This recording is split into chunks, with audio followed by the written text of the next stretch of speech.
नमस्कार, स्वागत है आपका न्यूज़ नशा में। लेकर आया हूँ आपका अपना कार्यक्रम, जब सत्य परेशान होता है, परेशान होके डोलता है, तो अशोक वानखेड़े बोलता है। सबसे पहले मैं दर्शकों से माफ़ी माँगता हूँ कि 2 दिन मैं आपके सामने रूबरू नहीं हो पाया, एक कार्यक्रम में गैप हुआ।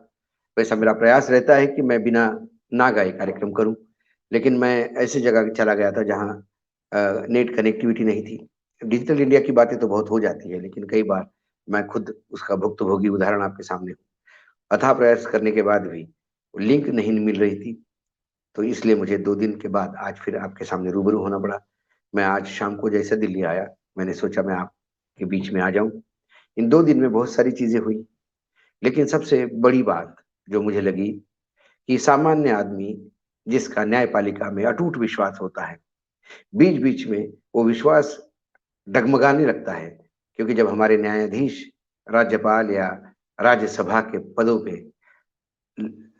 अ, थोड़ा-सा लालच दिखाते हुए कई निर्णय ऐसे लेते हैं जिस पे आम जनता के मस्तिष्क पे रेखा आ जाती है कि ये हुआ कैसे? लेकिन फिर न्यायपालिका माँ-बाप है, सोचते हैं कि शायद हमको कानून की कमज़ोर ज़्यादा जानकारी नहीं है, उन्होंने ज़्यादा अच्छी तरह से उस कानून को परिभाषित किया होगा। लेकिन फिर जैसे ही रिटायरमेंट के बाद उनका फिर से रीअपॉइंटमेंट हो जाता है, तो फिर अरुण जेटली की वो बात याद आ जाती है कि जेटली जी ने कहा था, रिटायरमेंट के पहले लिए गए फैसले, रिटायरमेंट के बाद मिले अपॉइंटमेंट के दृष्टिकोण से जब देखा जाएगा, तो पता पड़ता है कि न्यायपालिका कहीं डगमगा गई है और फिर संविधान के साथ खिलवाड़ तो नहीं हो रहा है।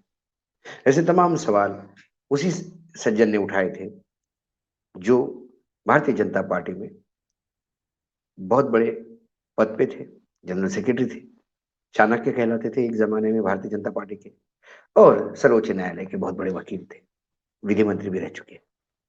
उनका स्वयं का ये कथन कहीं न कहीं इस बात को रेखांकित करता है कि हाल ही में राज्यपाल की जो नियुक्ति हुई, उसको लेके हमने एक एपिसोड भी किया था।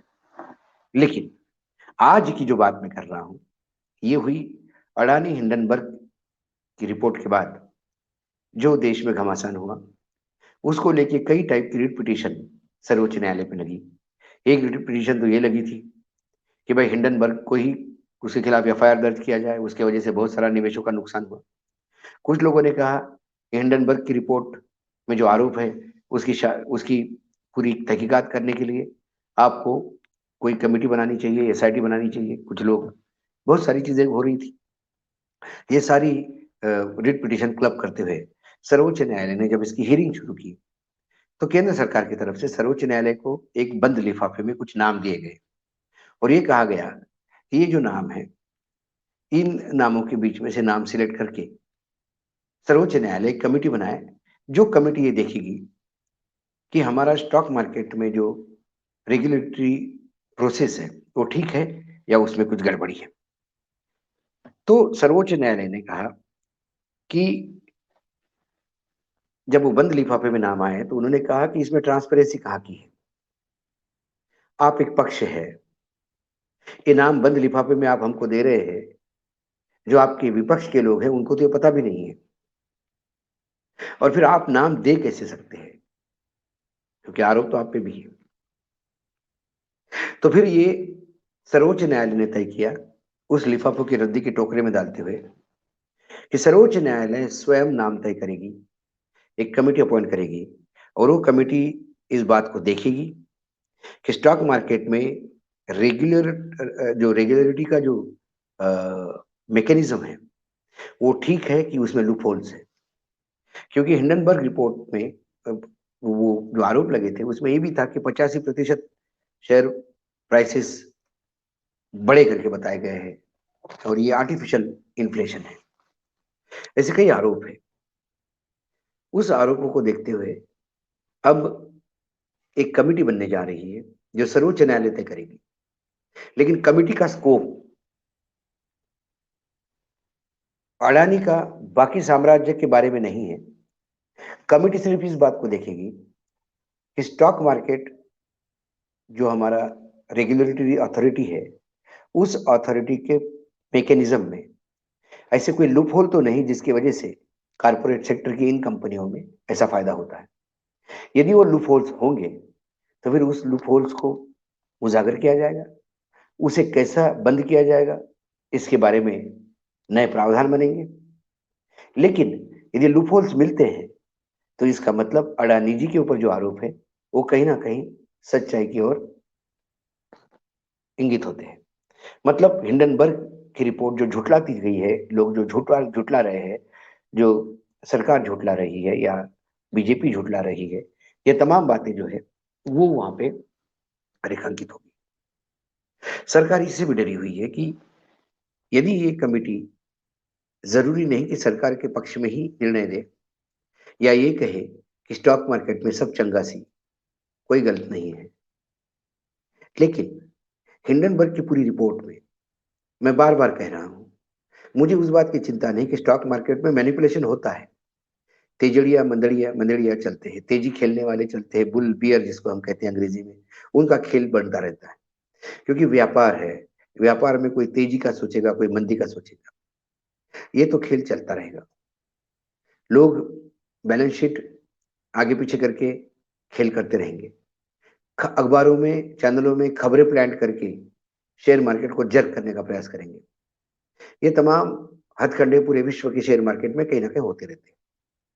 मेरा जो प्राइम कंसर्न ये है, जिसके लिए इस सुप्रीम कोर्ट में दायर ये सर्वोच्च जो रिट पिटीशन है, वो शायद एड्रेस नहीं करती उसको। मेरा कंसर्न आज भी यही है कि अडानी जी के कंपनी में विदेशी कंपनियों का जो पैसा लगा हुआ है, उस पैसे का स्रोत कहाँ है? क्योंकि अडानी जी यहाँ पे डिफेंस और इंफ्रास्ट्रक्चर जैसे बहुत महत्वपूर्ण विभागों में काम करते हैं। पोर्ट्स, एयरपोर्ट्स उनके पास है, इंफ्रास्ट्रक्चर के कई प्रोजेक्ट उनके पास है, डिफेंस के कई प्रोजेक्ट्स उनके पास है। ऐसे में जिन कंपनियों का पैसा लगा, वो पैसा पाकिस्तान का है, चीन का है, ड्रग का है, आतंकवाद का है। ये जब तक सामने नहीं आता, तब तक ये डर बना रहेगा कि कहीं मेरा देश का दुश्मन अडानी जी के थ्रू यहाँ ऑपरेट तो नहीं करता। ये डर है मुझे, क्योंकि जिन कंपनियों ने पैसा लगाया वो इन्वेस्टमेंट कंपनियां नहीं है, वो शेल कंपनियां हैं। इन्वेस्टमेंट कंपनियां वो होती है जो कंपनियां कई जगह इन्वेस्ट करती है। यदि उनके पास 100 रुपए है इन्वेस्ट करने के लिए, तो 10 रुपए इस कंपनी में, 15 रुपए उस कंपनी में, 30 रुपए उस कंपनी में, 60 रुपए उस कंपनी में, ऐसी बांटती। जो कंपनी अपने 100 रुपए में से 98 रुपए एक ही कंपनी में लगाती है, उसे फिर शेल कंपनी कहते हैं। क्योंकि वो कंपनी आप ही की होती है, आप ही के द्वारा विदेशों में बनाई गई, और फिर वही आपकी कंपनी में पैसा लगाता है। तो ये जनरली मनी लॉन्ड्रिंग का रूट है, ये नई कोई रॉकेट साइंस नहीं। तो ये मनी लॉन्ड्रिंग किसका? क्या अडानी जी के मित्रों का? क्या अडानी जी का स्वयं का? या किसी विदेशी ताकतों का?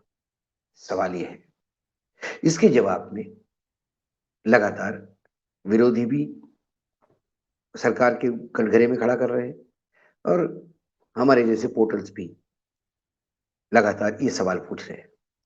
बाकी ठेके लेना, ठेके देना, एजेंसियों का दुरुपयोग, ये तो अब न्यू नॉर्मल हो गया है। ये अब जीवन का एक हिस्सा हो गया है। यदि अडानी जी के ठेकों के बारे में बात करें, उनको मिले कॉन्ट्रैक्ट्स के बारे में बात करें, तो हर कॉन्ट्रैक्ट के साथ कुछ ना कुछ संयोग जुड़ा हुआ है। तो संयोग होते हैं, क्या करें? और लगातार संयोग रोज होने लगे तो भी उसको संयोग ही मान सकते हैं, क्योंकि सरकार कहती है संयोग है। हम भी मानते हैं वो संयोग है, लेकिन संयोग देश की सुरक्षा के साथ खिलवाड़ नहीं हो सकता। इसीलिए सरकार का ये कहना कि गवाह भी हम, मुजरिम भी हम, वकील भी हम और जज भी हम, ये सर्वोच्च न्यायालय ने नकार दिया। सर्वोच्च न्यायालय ने कहा कि गवाह भी हम ढूंढेंगे, क्योंकि हम न्यायाधीश है, जज हम हैं, और जजमेंट हम देंगे, पार्टी आप हो। इसलिए एक बार से फिर धन्यवाद सर्वोच्च न्यायालय को।